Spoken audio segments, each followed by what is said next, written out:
serie de conceptos, ¿sí? Y de ahí vamos a empezar a ver un poquito más gráfico todos los procesos que ocurren con respecto a la temperatura del aire y a la temperatura del suelo, que son importantes, uno, con respecto a la temperatura del aire, porque intervienen en ese proceso intercambios de energía que son fundamentales, ¿no? Y comportamientos que tiene la temperatura de acuerdo a la influencia de distintos factores que inciden sobre ella.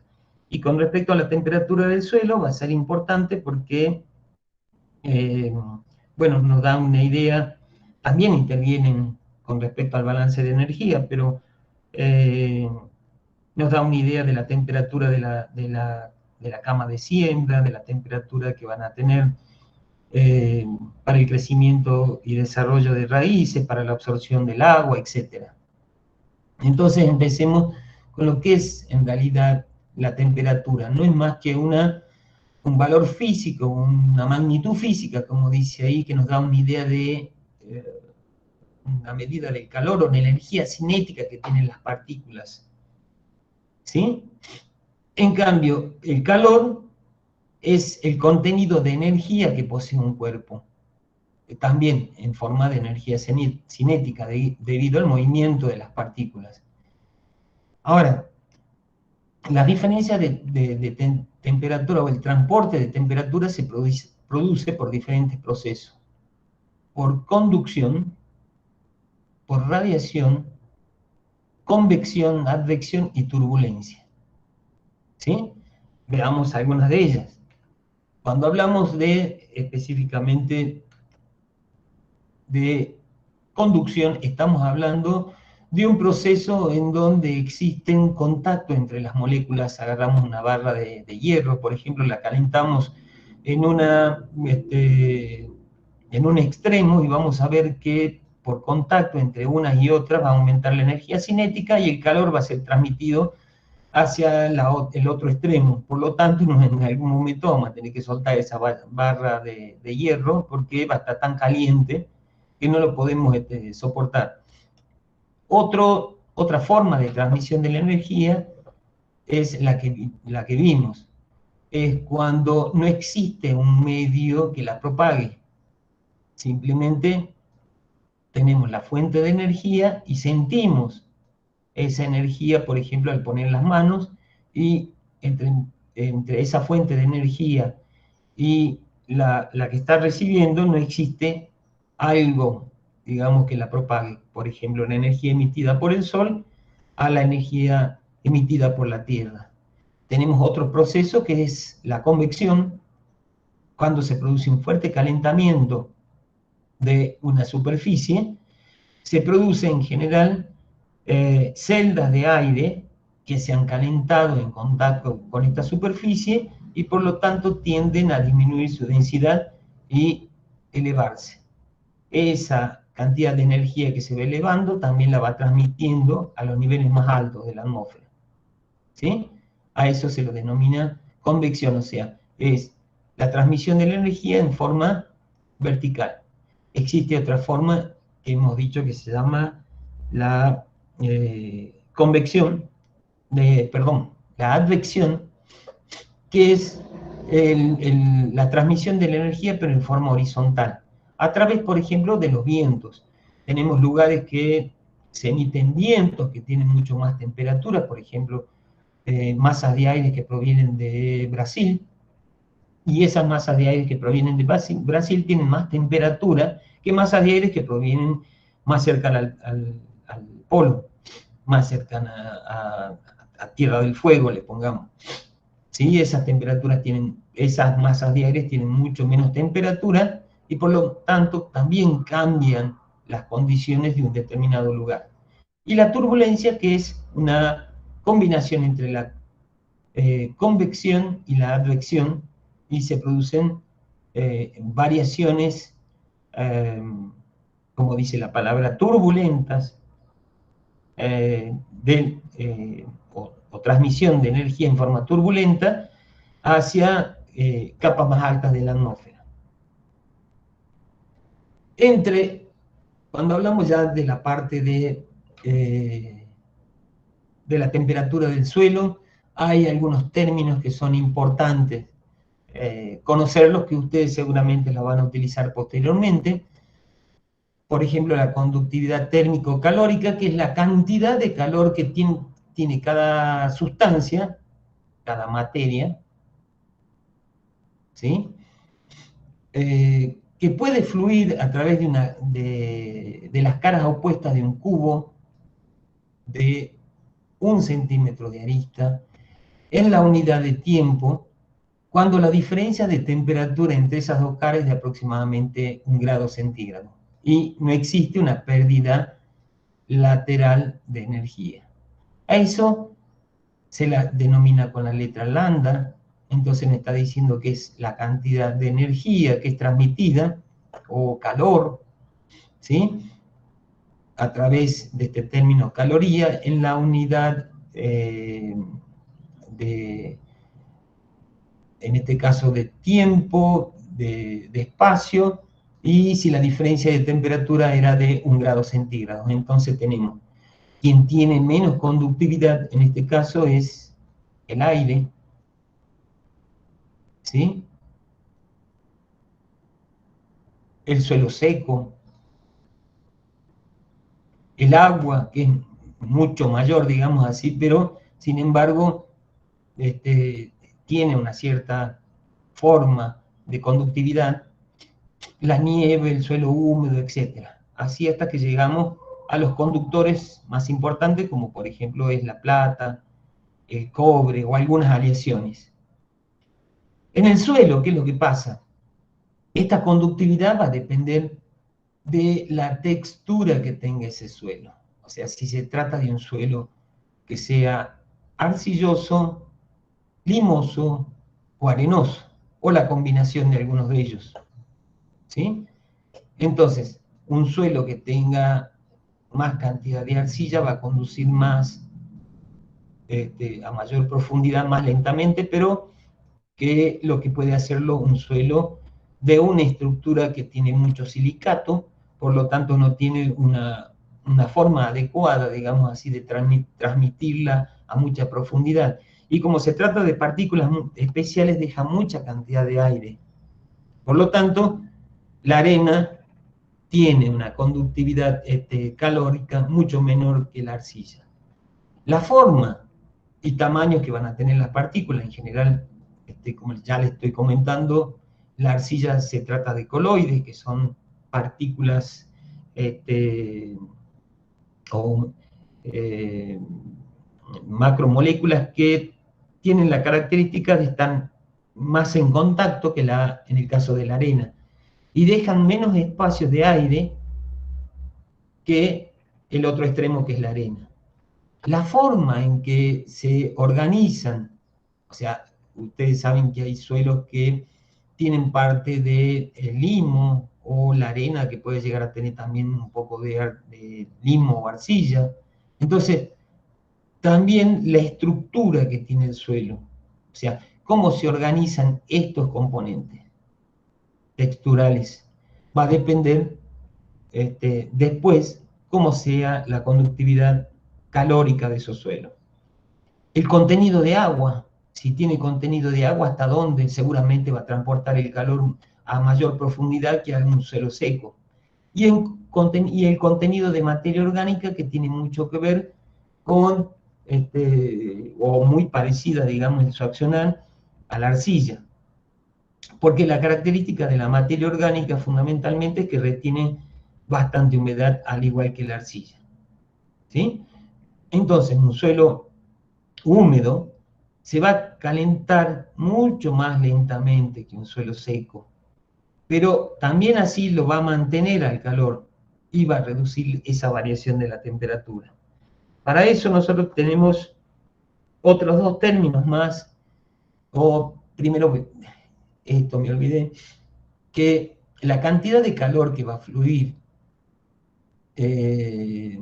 por unidad de tiempo, ¿sí? Y espacio va a estar dado por la diferencia de temperatura que existe entre esos dos cuerpos, este y este, uno seguramente va a tener mayor cantidad de temperatura que el otro, pero va a tener que fluir por una determinada área, ¿sí? Y va a estar en función de la conductividad, digamos así, que tenga esta superficie sobre la cual se tiene que atravesar el calor. Entonces, el calor difundido por unidad de tiempo, ¿sí?, o transporte de calor, va a estar en función de la conductividad térmica, que aquí la tienen descrito, el área que tienen que atravesar, ¿sí?, y la diferencia de temperatura en función de la distancia que se encuentran los cuerpos en los cuales se transmite ese calor. ¿Sí? Estos me dijeron que le dieron en la parte de física, o sea que más o menos lo deben tener coqueado, como se dice vulgarmente. Ahora, existen dos términos más que están dados mediante esta expresión, que es el calor específico y el calor específico volumétrico. Esto, sin duda, la diferencia está que uno está utilizando el volumen, ¿no? Y en el otro caso es simplemente la cantidad de calor que se necesita para elevar la temperatura en 1 grado centígrado de 1 gramo de suelo. Ahora, si acá le ponemos, si a esta, digamos, este gramo de suelo, lo relacionamos con la densidad que tiene, la densidad aparente que tiene el suelo, vamos a encontrar lo que es el calor específico volumétrico, que va a ser la cantidad de calor necesaria para elevar la temperatura de 1 centímetro cúbico de suelo, y aquí estamos hablando de volumen ya. El asunto es que me lleguen a preguntar, ¿qué es la densidad aparente? Saben que en suelo ustedes lo que van a ver son varios tipos de densidades, digamos, en el suelo. Uno va a ser la densidad real. ¿Qué va a ser la densidad? Ustedes saben que la densidad por física, ¿qué es? La masa sobre el volumen. Entonces, cuando medimos la densidad real de un suelo, es simplemente sacamos un pedazo de suelo, ¿sí? Tenemos la masa de ese suelo tal cual está. Entonces, ustedes saben que el suelo tiene partículas, minerales, partículas orgánicas, tiene agua y tiene aire. Entonces medimos el peso y también medimos el volumen y tenemos la densidad real. Densidad real podemos llegar a tener. Ahora, agarramos ese suelo, ese mismo suelo, y lo metemos a estufa a una cierta temperatura, 105 grados, y le estamos sacando uno de los componentes, que va a ser el agua. Entonces tenemos partículas y solamente me quedó el aire, porque el agua la llegué a evaporar. A 105 grados, imagínense que el agua se evaporó. Esa de tipo de densidad, o sea, de vuelta la pesamos, masa sobre el volumen que tiene, y ahí encontramos lo que es la densidad aparente. ¿Se entendió? Lo hice en un esquemita. Sí, se entendió, Inge. Bueno. Sí, se entendió, profe. Sí, profe. Bueno, y ahora, acá los vuelvo a repetir. Las características, entonces, o la conductividad que va a tener un suelo, va a depender del tipo de material que tenga el suelo. Entonces, si se trata de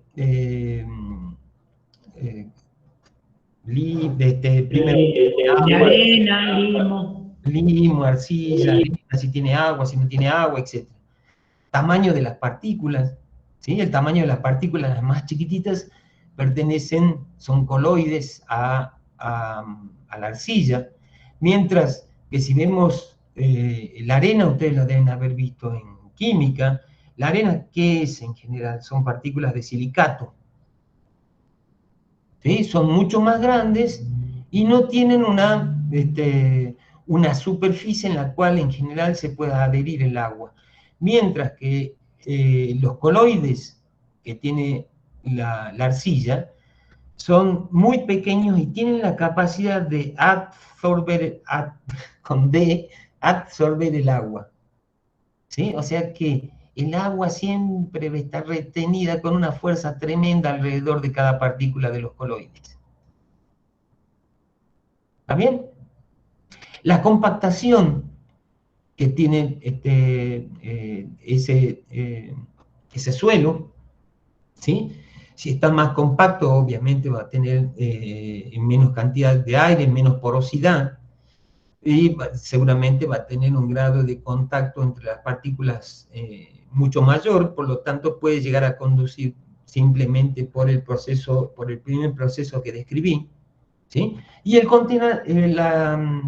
contenido de humedad o de materia orgánica, que ya hemos dicho que a mayor contenido de materia orgánica va a haber seguramente mayor contenido de humedad. Si se trata de un suelo arcilloso, va a haber seguramente un cierto grado de humedad en el suelo. Entonces estas van a ser las características que va a tener los suelos cuando se produce conductividad y los factores que la van a hacer cambiar o la van a modificar, la hacen variar. ¿Hasta ahí? Entonces vamos específicamente a lo que es. Sí.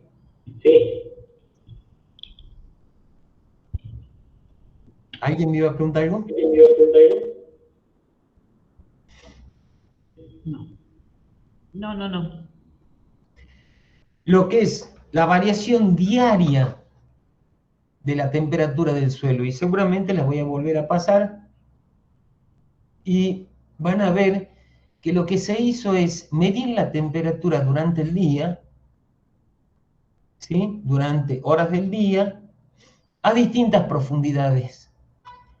Entonces, a 1 centímetro se observó que la curva que describía la variación de la temperatura con las horas era muy parecida a esta línea punteada, la primera, y acá dice 1 centímetro, muy parecida a la temperatura del aire, pero mientras vamos profundizando en la medición de la temperatura, se va disminuyendo la amplitud.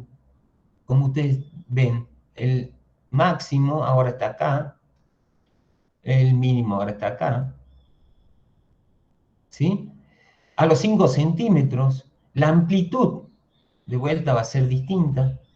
Acá va a estar el máximo, acá va a estar el mínimo, o sea que la diferencia entre el máximo y el mínimo valor va a ser distinta al centímetro que a los 2 centímetros y a los 5 centímetros. A los 10 centímetros vamos a ver que esa amplitud todavía disminuye más, a los 20 centímetros también, a los 40 y a los 60 se mantiene aproximadamente constante la temperatura, y ahí es donde decimos que llegamos a una constante, donde se mantiene aproximadamente la variación de la temperatura diaria constante. A esa se denomina también la cota isotérmica diaria, que en realidad, al ser una variación diaria, va a ir cambiando por época del año. ¿Sí? Esa onda diaria, le llamamos esa variación de la temperatura, llega hasta aproximadamente esta profundidad. ¿Está bien? Entonces, la mayor variación de la temperatura la vamos a tener en superficie, la menor variación la vamos a tener en profundidad hasta esta variación, la variación diaria, cuando hable de la variación diaria. Ahora, si vamos a solamente grafiquemos acá, miren, los valores mínimos en la línea azul, los valores máximos para la misma profundidad. O sea, yo tengo acá una misma profundidad. Entonces, pongo acá el valor de la máxima y acá el valor de la mínima. ¿Sí? Acá estoy comparando un suelo seco. Para los 10 centímetros, grafico y tengo una cierta temperatura mínima y una cierta temperatura máxima. La grafico, le hago un punto. A los 20 centímetros hago lo mismo. Voy a tener una mínima, grafico la mínima y grafico la máxima. Y así sucesivamente. Vamos a ver en dónde a los 70 centímetros aproximadamente para este suelo no existe variación de temperatura en el día. Y acá en este caso es un ejemplo para un día de invierno, ¿sí? Y lo que observamos es que existe una disminución de la amplitud térmica a medida que vamos en profundidad hasta una cierta profundidad justamente, en la cual no existe variación de la temperatura. Ahora, si ese suelo se encuentra humedecido, la variación de temperatura seguramente va a ser menor. Miren lo que es la mínima para esa misma profundidad y la máxima para esa misma profundidad. ¿Sí? Vamos acá se parece bastante, pero acá ya difiere y así. Y vamos a llegar a la misma profundidad a la cual todos los tipos de suelos, ya sea con contenido de humedad o secos, convergen a una cierta profundidad. Esta cierta profundidad se denomina cota isotérmica, cota o profundidad, donde tengo la misma temperatura isotérmica, cota isotérmica. ¿Está bien? Otra forma de verla es, en vez de pasar este proceso que sea diario, podemos pasar a un proceso, antes de eso, ya ni me acordaba, esto es lo mismo, pero visto de otra forma. Acá tenemos cómo varía la temperatura si la graficamos a cada una de las profundidades, cómo varía la temperatura en función de la profundidad. A los 10 centímetros, nosotros, primero, a los 5 tenemos esta mínima, esta máxima, y la amplitud es esta que está acá. ¿Se nota? Entonces, hasta ahí vemos que es muy parecida la que se encuentra más cercana a la superficie a la temperatura del aire, pero cuando nos vamos en profundidad, la amplitud va disminuyendo, o sea, los valores mínimos versus los valores máximos cada vez son más parecidos. A los 25 centímetros, miren cómo la diferencia que tienen, y a los 50 centímetros, este es otro tipo de suelo, ya casi no existe variación de la temperatura. Acá tenemos las variaciones de temperatura para cada profundidad. ¿Y qué es lo que ocurrió con respecto al registro de la temperatura máxima? Cercano a la superficie se va a registrar en esta hora. O a mayor profundidad no se va a registrar en la misma hora, sino se va a registrar un poco después. Y a mayor profundidad también un tiempo después. Y ya estamos viendo de que para diferentes suelos, o para casi todos los suelos, existe un similar comportamiento. Entonces, de ahí en más, hubo un señor, un físico, que trabajaba con la parte del suelo y empezó a determinar o a definir leyes. Esa es una de las primeras leyes, es la ley de Angot, donde empieza a dibujar cuáles eran las temperaturas mínimas para las distintas profundidades y las temperaturas máximas para las distintas profundidades. O acá en este caso, para las mismas profundidades. y lo que ve es que la amplitud térmica va disminuyendo a medida que vamos en profundidad, hasta que llega casi un nivel en donde la temperatura, y en este caso estoy viendo el valor, el comportamiento anual, y por eso estoy llegando hasta los 10 metros. El comportamiento anual de cómo es la variación. Estos son datos reales con los cuales hicimos el ejercicio, y vemos que existe una disminución de la amplitud térmica a medida que vamos en profundidad. Llega a un nivel en donde la variación es tan baja, menos de 0,1 grado centígrado, donde se mantiene constantemente y la temperatura que tiene esta profundidad es aproximadamente igual a la temperatura media anual del aire. La temperatura que tiene esta profundidad es aproximadamente igual a la temperatura media anual del aire. Veamos. Es esta aproximadamente, ¿no? Miren que hice una línea aproximada, ¿está bien? Acá tienen la ley, concretamente, más que nada interpretada,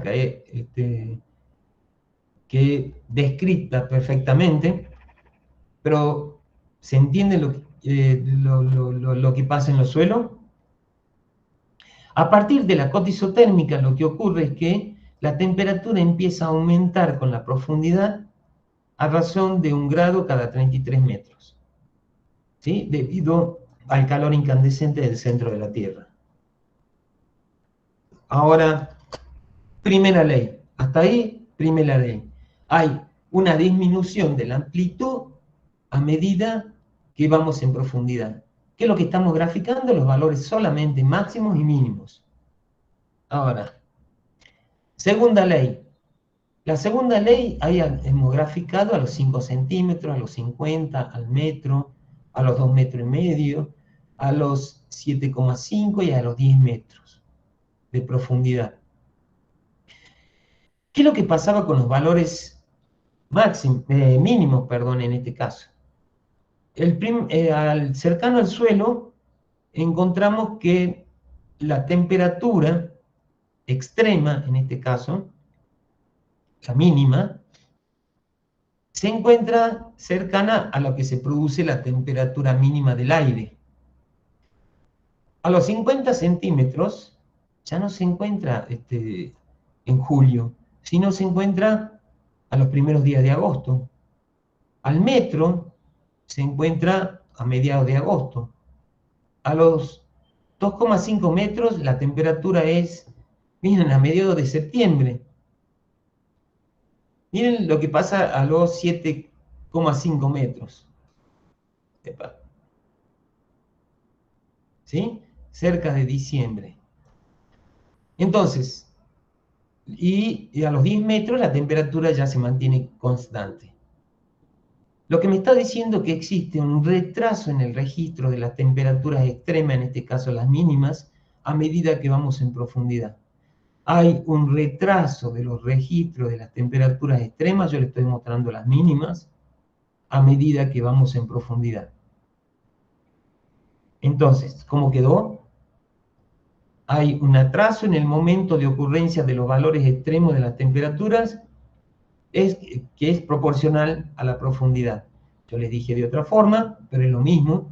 Hay un retraso en el registro de las temperaturas extremas a medida que vamos en profundidad. Dos leyes, entonces, hizo este señor Angot. ¿Sí?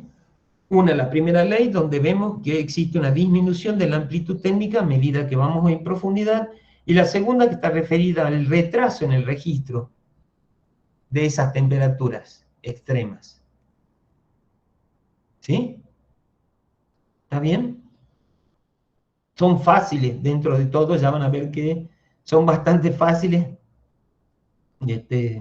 comparado a lo mejor con otros temas, ¿no? Con respecto ya entrando a la parte de temperatura del aire. Si quieren vuelvo, si no han entendido algo, me por ejemplo, ya tiene alguien que me vaya diciendo si tienen alguna duda. Hemos descrito dos leyes, que son las leyes de Angot. A ver, ¿qué Profe, importancia?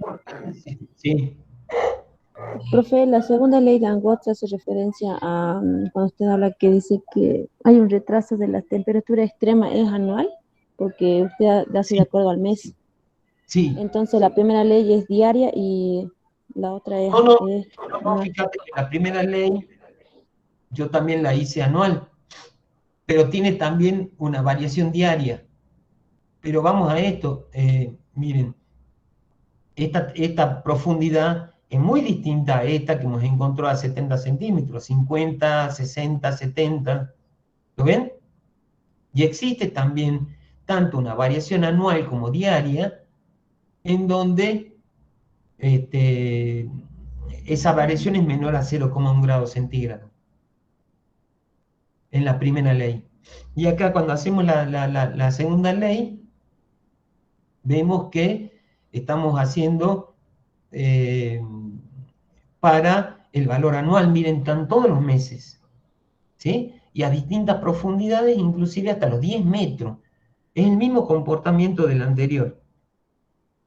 Y una de las cosas que me dicen, ¿para qué me sirve esto?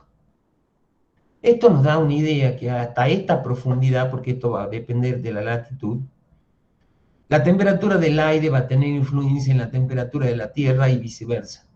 La temperatura del suelo va a tener influencia en la temperatura del aire. ¿Saben que el primer mapa de la temperatura media anual del aire en la Argentina la hizo un griego que lo contrataron para que venga acá a la Argentina y haga los primeros mapas de temperatura? Entonces, el tipo dice, bueno, no tengo datos. No tengo datos. ¿Cómo voy a encontrar la temperatura media anual? Fue cerca del 1900 por ahí. Lo que hicieron es medir la temperatura en los aljibes, miren qué gracioso, en los aljibes, en donde no existía variación de la temperatura, siempre se mantenía una cierta temperatura, ¿sí? Metían este, con una soga el termómetro y en los aljibes iban viendo en donde no tenía variación ya la temperatura. Ese valor de temperatura, que yo le decía, donde no existe variación de la temperatura, era aproximadamente igual a la temperatura, es casi igual a la temperatura media anual del aire de esa localidad. ¿Está bien? ¿Está bien? Sí, profe. Ahora vamos a relacionar esta parte de la temperatura del aire. Hemos dicho que habíamos... Perdón, Rafa, me encantó el ejemplo, porque nuestros alumnos que son millennials, han nacido ya con todo, con Sí, toda la tecnología, no se imaginan cómo puede ser que se tome la temperatura en el año 1900 o cuando se ha desarrollado toda esta tecnología para poder avanzar. Ya tienen, ellos ya conocen lo que es mapas satelitales, GPS, y bueno, pero alguien ha tenido que pensar e inventar cómo tomar los datos en el siglo pasado. exactamente. Saben que la verdad que fue un ejemplo muy bueno lo que hizo el tipo, porque a partir de ahí se lo utilizó en otros países y así. El tipo vino a hacer las pruebas. ¿Cómo hago todo esto, los mapas? Y el investigador, miren, lo van a encontrar por muchos lados, se hacen una búsqueda, es Papadakis. Le dije griego que era, ¿no? No es Platón, es Papadakis. Bueno, existen procesos ahora, ¿sí? De transporte, de intercambio de calor, habíamos dicho ya de la radiación. Acá no existen medios eh, de conducción, ¿sí? Medio que transporta esa energía. Simplemente nosotros tenemos, el ejemplo está en el Sol y la Tierra, o directamente una estufa, y nosotros poniendo las manos ahí cerca y vemos que existe una transmisión de la energía del calor, porque ponemos las manos, estamos calentando, y otras partes del cuerpo. Tenemos la conducción, que era por contacto molecular. Y miren, y yo la dibujo acá. Esto que pongo es capa límite. Hasta una cierta altura del aire, en donde hay tanta cantidad de partículas, especialmente de vapor de agua y gases, ¿sí? Pero son milímetros nada más. Esto, a pesar de que parece grande, son milímetros. Hay tanta acumulación de partículas que las partículas tienen contacto entre sí, por lo tanto hay conducción también. A partir del calentamiento del aire también se produce convección de una superficie terrestre y es el movimiento horizontal del aire. Y la advección, que hemos dicho que era el movimiento, perdón, estoy hablando del movimiento vertical acá y acá el movimiento horizontal. ¿Está bien? Entonces, esto, de acuerdo a la masa de aire de donde provenga, va a tener distintas características físicas en cuanto a la temperatura o al contenido de humedad, y va a transmitir esas condiciones, ¿sí? Esa es otra manera en que se transporta el calor. Y la turbulencia, ¿sí? Que es una mezcla de las dos entre la convección y la advección, que es la que produce rápidos cambios, ¿sí? Por ejemplo, un torbellino produce rápidos cambios de las condiciones de ese entorno, ¿no? Al no ser que se trate, no sé, de un super tornado, como lo que estamos viendo. Ahora, ¿hay alguna relación entre el balance de temperatura, el balance de radiación y la temperatura del aire? Sí, como ustedes la ven ahí, sí. Esta es la radiación en amarillo o en naranja, es la radiación entrante del Sol. Desde que sale el Sol, ¿sí? Hasta que se pone el Sol. Esta es la radiación saliente que emite la Tierra, ¿sí? La radiación terrestre. Y como ustedes ven, durante el día, estos son las 16 aproximadamente, es cuando se produce la mayor cantidad de entrega de la radiación terrestre. ¿Se acuerdan que yo en el balance de radiación les hablé que teníamos el término de radiación terrestre que era negativo? ¿Y cuándo era mayor en valor absoluto? Bueno, acá lo pueden ver que es durante el día. Durante el día es mayor que durante la noche la cantidad de radiación terrestre, ¿sí? Cuando, esto estoy hablando, disculpen, acá estoy relacionando la cantidad de energía a través de la radiación y la temperatura y la variación de la temperatura durante un día, ¿sí? Cuando vemos que la cantidad de energía que sale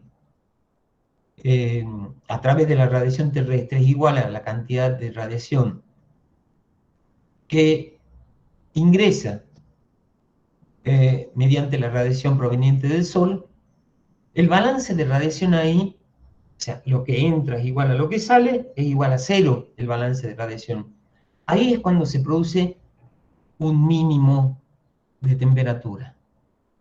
Mientras que una vez que se acumuló una cierta cantidad de energía y pasado ese momento, de vuelta, la radiación entrante es igual a la radiación saliente, se produce un máximo de temperatura. Ese máximo de temperatura en general no coincide, no coincide con el máximo de radiación solar que se produce al mediodía, el máximo de radiación solar, con la mayor altura del Sol. Sino se produce justamente horas después de ese máximo de radiación solar. Generalmente, ¿cuándo ocurre la temperatura máxima? Ustedes dicen, bueno, vamos a salir a la tarde. No, pero ¿a qué hora más o menos dicen? No, o las madres les dicen más bien, no salgan a tal hora porque va a hacer mucho calor. ¿A qué hora más o menos?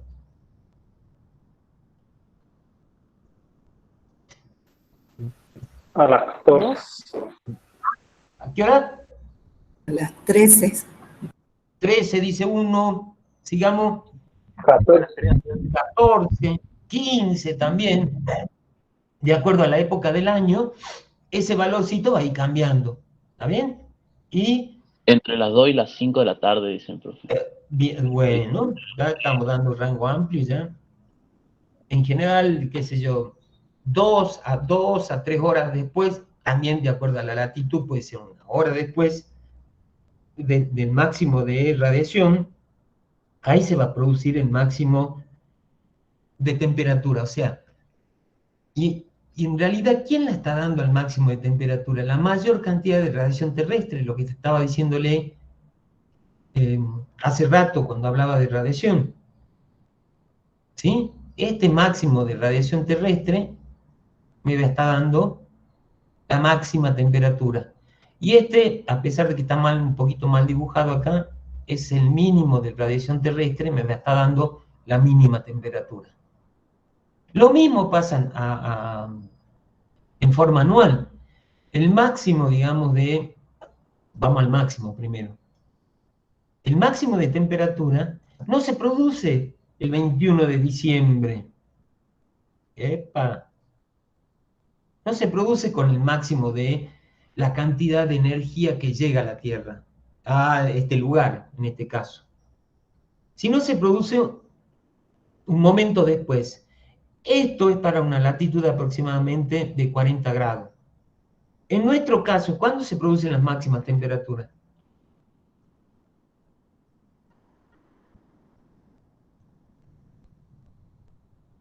¿No han curioseado por ahí? ¿Cuándo sienten más calor, chicos? ¿En qué meses del año? ¿Cuándo creen que tienen más calor? Diciembre. Enero. Diciembre, enero. Muy bien, más bien tirando enero tenemos las mayores temperaturas. O sea, no coincide con el máximo de energía del Sol, sino un poco después. Y el mínimo de temperatura, ¿cuándo lo sienten? ¿Cuando ocurre el solsticio de invierno? ¿El 21 de junio? ¿O cuándo?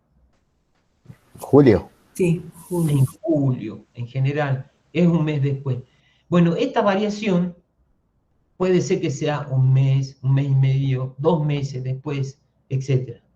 ¿Sí? Entonces, esto, es debido a la relación que tiene entre la radiación que sale exactamente, la radiación saliente, ¿sí? El máximo y el mínimo. Porque está midiendo justamente la temperatura del aire. Y ahí me va a estar dando ese valorcito. Lo ideal es que cuando ustedes le preguntan cuándo se produce la máxima y la mínima temperatura, vamos al ejemplo del día, ustedes me digan cuando el balance de radiación es igual a 0. Cuando el balance de radiación es igual a 0, o sea, la energía que entra es igual a la energía que sale. ¿Está bien? Y está más relacionado con la radiación terrestre que con la radiación que ingresa del Sol. ¿Hasta ahí? Sí, profe. Bueno, entonces, existen factores, ¿se acuerdan que hemos hablado de factores que modificaban algunos elementos? ¿Sí? Que son condiciones que modifican a los elementos, que esos podrían ser astronómicos, podrían ser geográficos, o podrían ser meteorológicos también. ¿Qué es lo que pasa con la temperatura? ¿Con qué está modificada la temperatura? ¿Qué modifica la temperatura?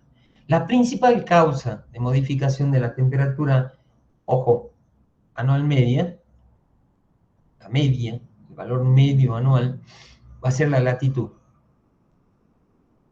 Pero también el calentamiento diferencial que existe de lugares que se encuentran cercanos al mar o lejos del mar. Las corrientes oceánicas para aquellas localidades que se encuentran cercanas al mar. Esto hemos hablado un poquito ya, la altura sobre el nivel del mar y la cobertura nubosa que exista, porque va a producir albedo. Albedo, ¿se acuerdan que hemos dicho que era la radiación reflejada? Veamos una por una. ¿Qué es lo que produce la latitud?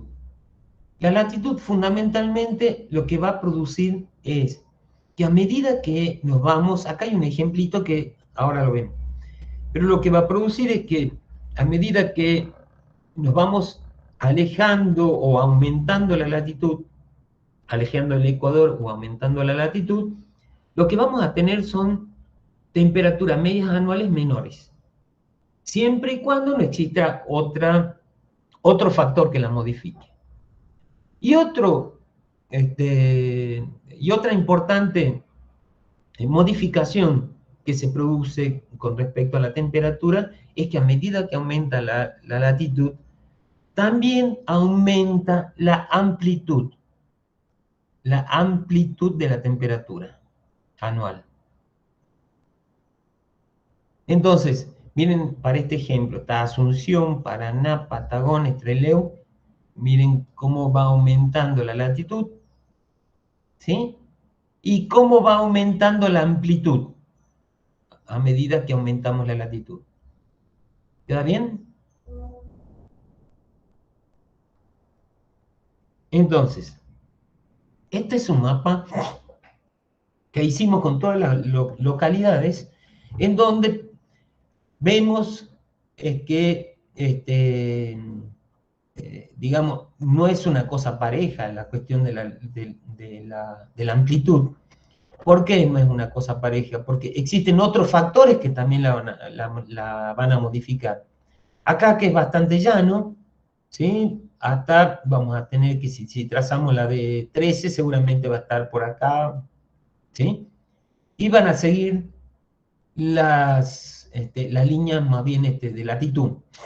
Ahora, vemos que las mayores amplitudes se encuentran en estas regiones.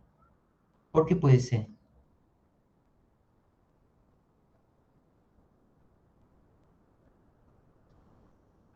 ¿Qué les parece?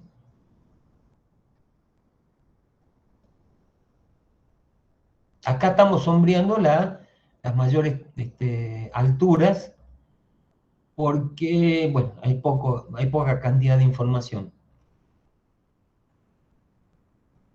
¿Por qué acá se dan las mayores amplitudes?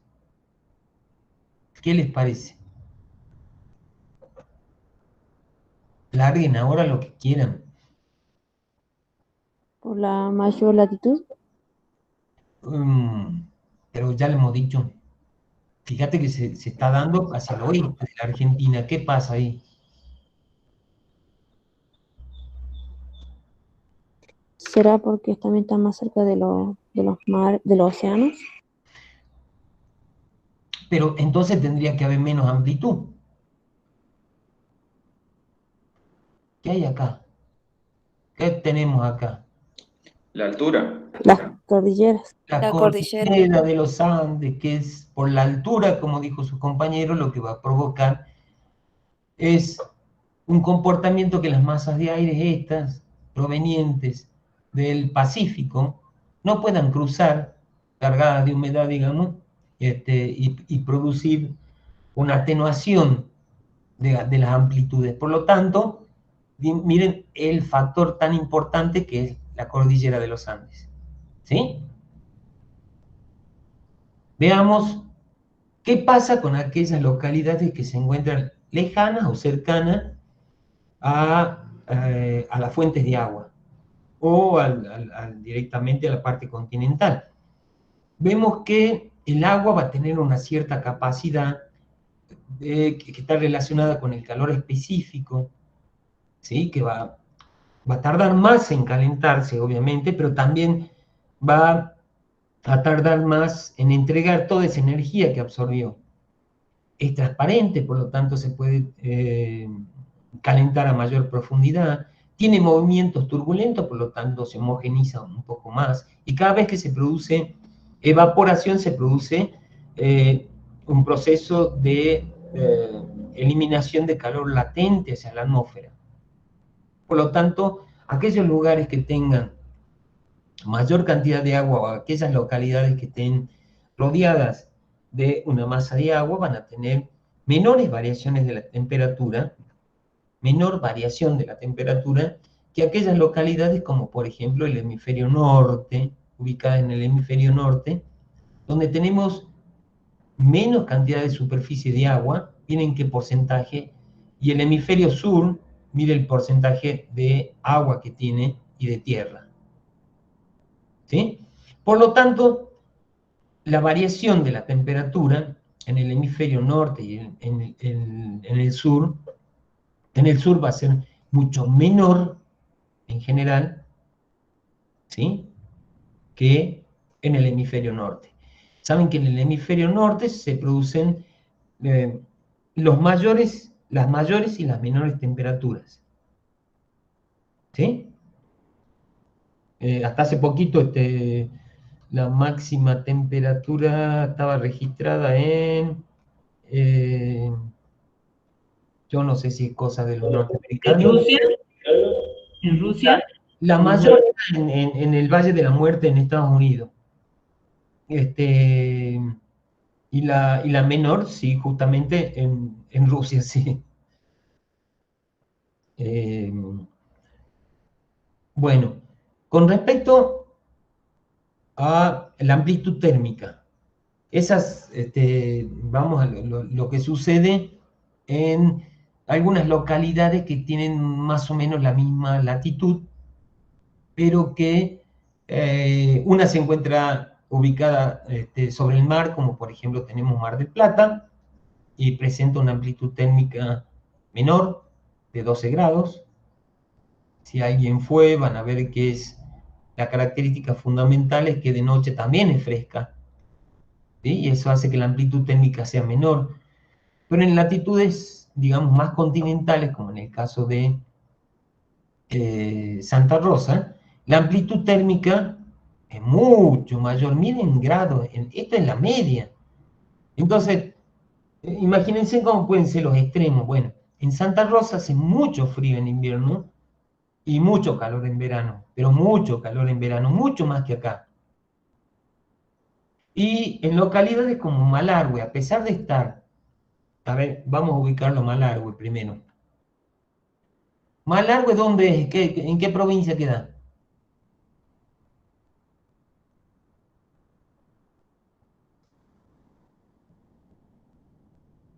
¿Alguien tiene idea?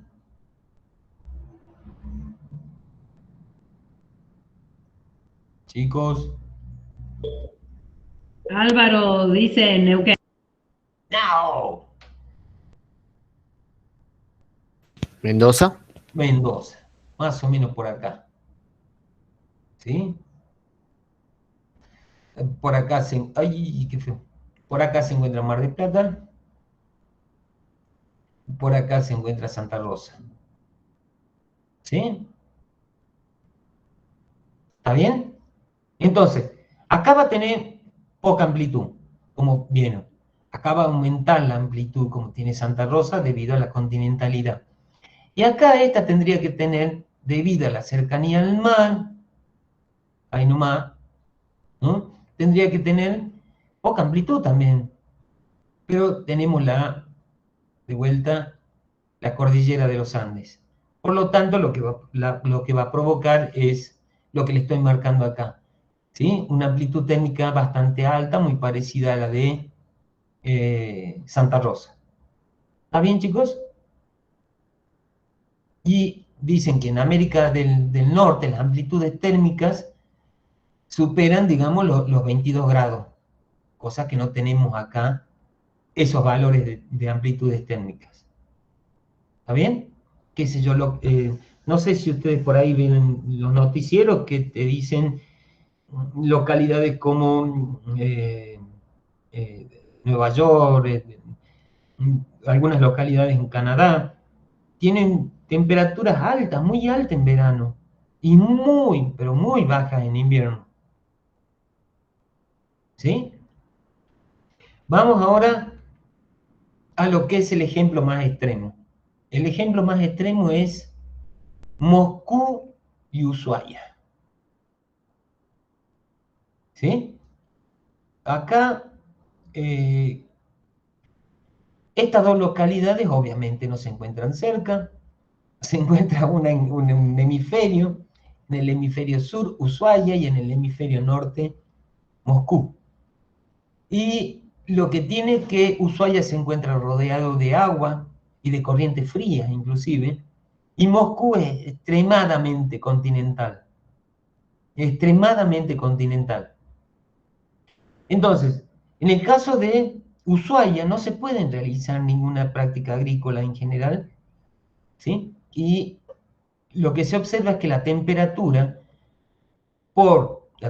media, ojo, por las características, digamos, que tiene de estar rodeada de agua, son las temperaturas bastante bajas, no superan los 10 grados, y una amplitud térmica bastante baja.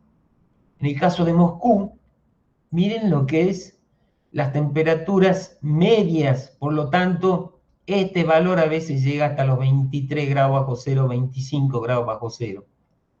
¿Sí? Sin embargo, tenemos temperaturas durante el verano del hemisferio norte que son bastante altas, lo que hace que se pueda llegar a hacer una producción en el verano.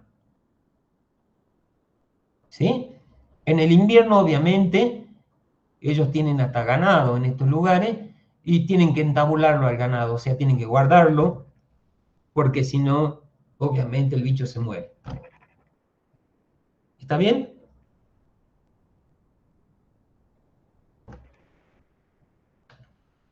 Otra de las características, y esto yo ya hablé más o menos, son las corrientes marinas en superficie. Las corrientes marinas en superficie hacen que localidades ubicadas a una misma latitud tengan tanta diferencia de temperatura que uno no puede creer. Perdón. Y yo les hablé de Lima respecto a otras localidades de acá. ¿Qué características? Lima es mucho más, miren lo cercana que está al Ecuador, por acá pasa el Ecuador, ¿sí? Lima se encuentra bordeada por la corriente fría de Humboldt, mientras que estas localidades acá en Brasil se encuentran rodeadas por masa de aguas muy, muy cálida, la corriente de Brasil justamente, que hace que la temperatura media de esta localidad sea mucho más alta que la de Lima, pero muchísimo más alta que la de Lima. Entonces de ahí es que preferimos las playas de Brasil a las playas del Pacífico. ¿Sí?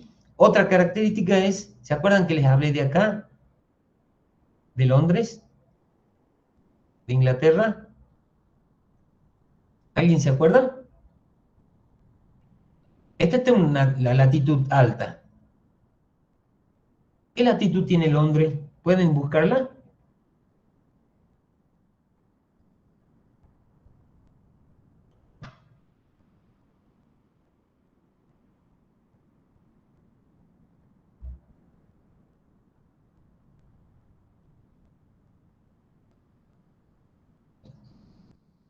¿Alguien la encontró?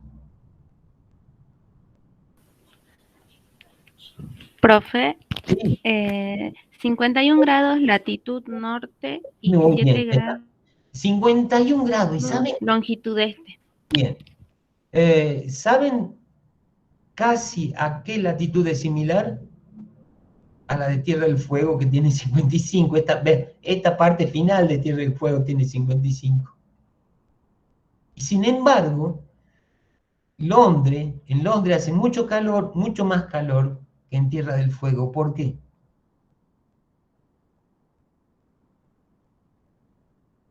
¿Qué les parece? Por la corriente del Golfo. Muy bien. Por la corriente del Golfo. Ahí pasa esa corriente, miren, ahí la tienen.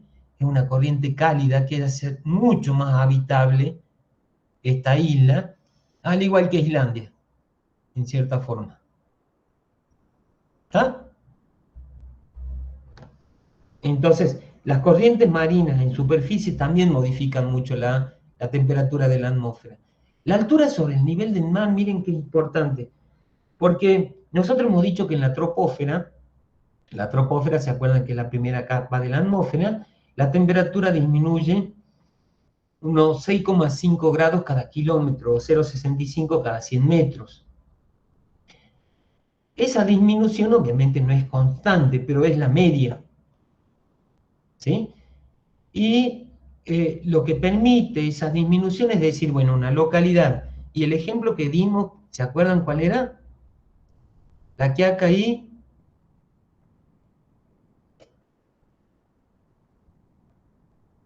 Miren que me tengo que apurar, ¿ah? La Quiaca y ¿quién más?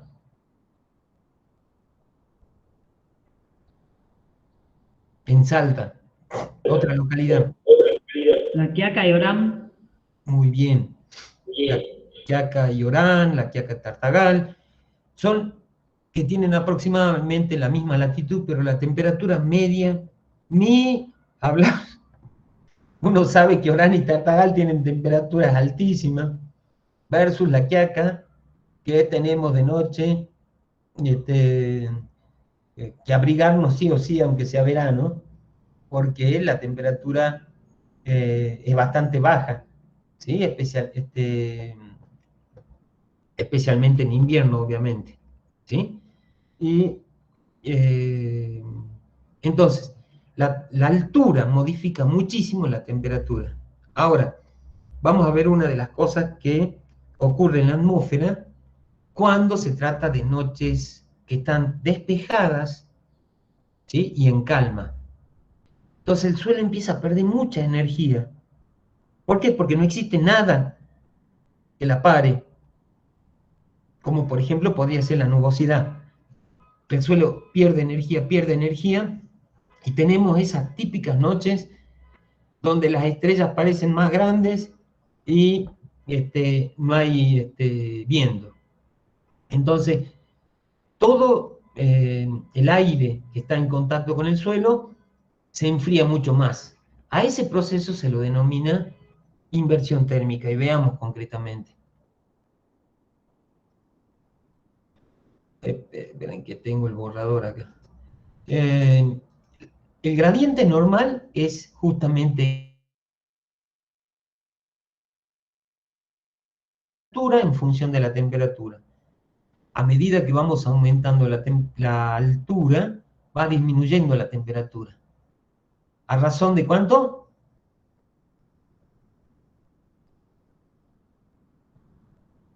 Eso es lo que dicen, sí. Entonces, llega un proceso, hay momentos, y generalmente está relacionado con noches de invierno, ¿sí? Que se produce la siguiente condición, que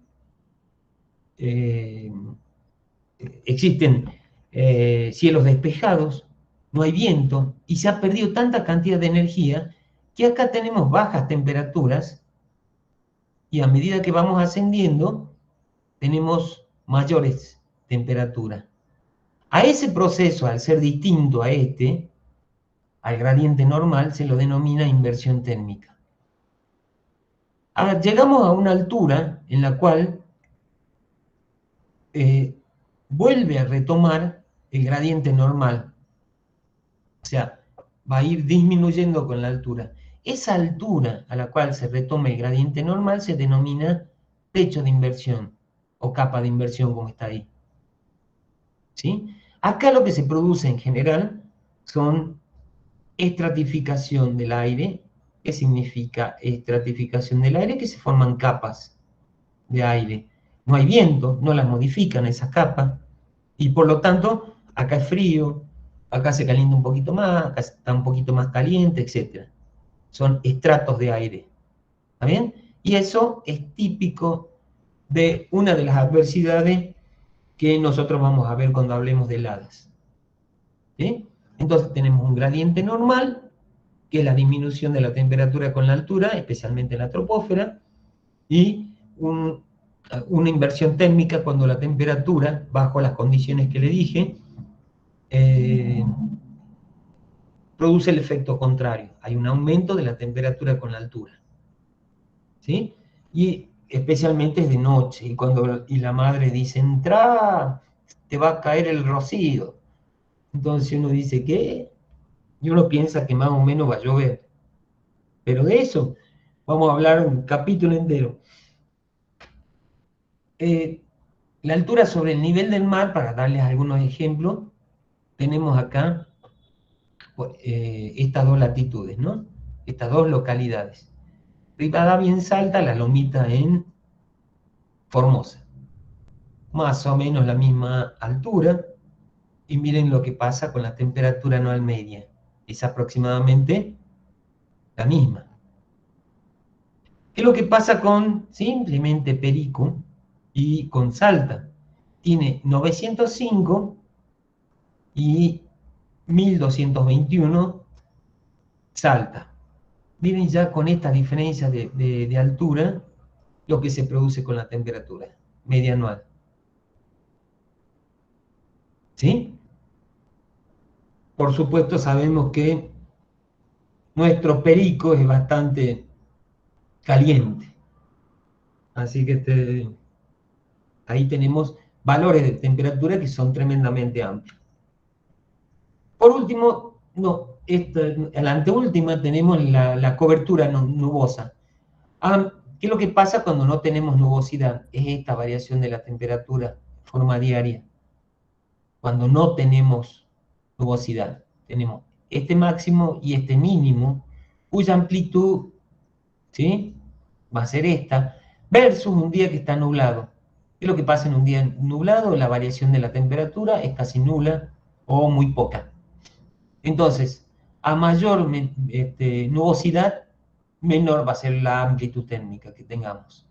Es muy tremendo cuando ocurre en verano y tenemos esas altas temperaturas y a la noche parece que tenemos la misma temperatura y no se puede dormir directamente.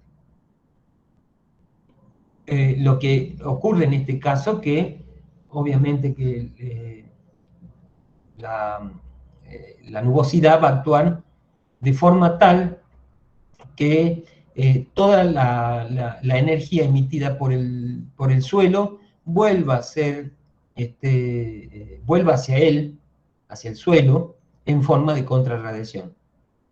Ese es el proceso que ocurre. En la mitad del planeta en general tiene cobertura nubosa y se la puede ver a través de las fotos nuevas que emiten los satélites. Y por supuesto eso hace que se modifique la temperatura. La época del año en general, la pérdida de calor es mucho más intensa en los veranos que en los inviernos porque ha llegado mucha más cantidad de energía y también se tiene que emitir mucha más cantidad de energía.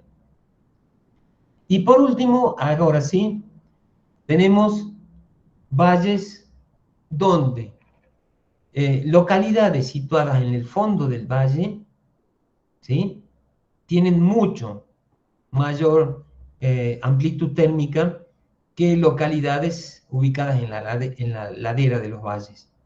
En este caso, debido a la densidad que tiene el aire frío tiende a bajar de las laderas y se concentra en las regiones más profundas de los valles, por lo tanto va a ser mucho más frío. Pero tiene que terminar la clase, pero bueno. Sí. No, pero bueno, yo creo que ¿Hola? El aire va a ser, va a tener esta localidad mayor amplitud, pero también va a ser mucho más frío en invierno, ¿sí? Y hay peligro generalmente de heladas en estas regiones cuando se cultiva, sin tener en cuenta, digamos así, que se trata de una localidad donde se va a estratificar también el aire. Si se estratifica, también se está produciendo una inversión térmica. Y hasta aquí llegué, ojalá haya cumplido el tiempo, me parece que no, como siempre me pasé. Mil disculpas. Espero que estudien para... Un ratito. Sí. Lucas, deja de grabar. Sí, ahora, profe. Ingeniero, excelente la clase como siempre, aparte